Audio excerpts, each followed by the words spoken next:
তালতলিতে football খেলা নিয়ে বিরোধ, কিশোর গোলকিপারকে পিটিয়ে হত্যার অভিযোগ। জলিল আহমেদের রিপোর্ট।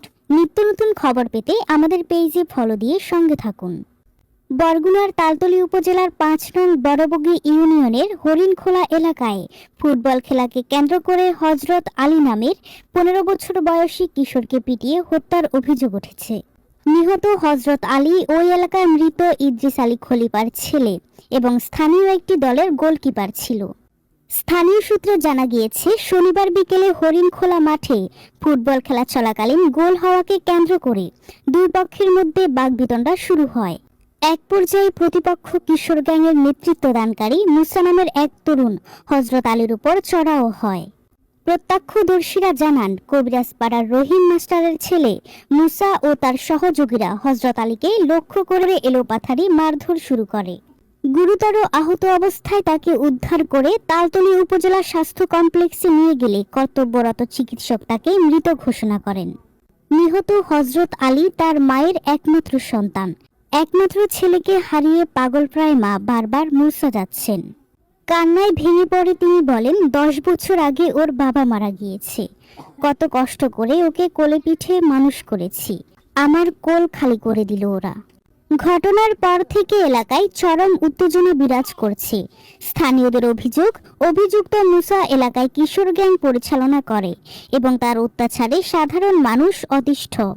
এই নৃশংস হত্যাকাণ্ডের পর এলাকাবাসী অভিযুক্ত মুসা সহ জড়িতদের দ্রুত গ্রেপ্তার ও দৃষ্টান্তমূলক শাস্তির দাবি জানিয়েছেন। তালতলি থানার পুলিশ হাসপাতাল থেকে নিহতের মরদেহ উদ্ধার করে থানায় নিয়ে এসেছে।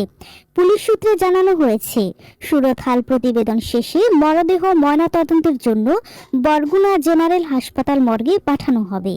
থানার ভারপ্রাপ্ত কর্মকর্তা তদন্ত জানান, ঘটনা শোনার পরপরই পুলিশ ঘটনাস্থলে পরিদর্শন করেছেন। অভিযুক্তদের গ্রেপ্তার অভিযান চলছে। লিখিত অভিযোগ পেলে দ্রুত আইনগত ব্যবস্থা নেওয়া হবে।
আমরা লই জানা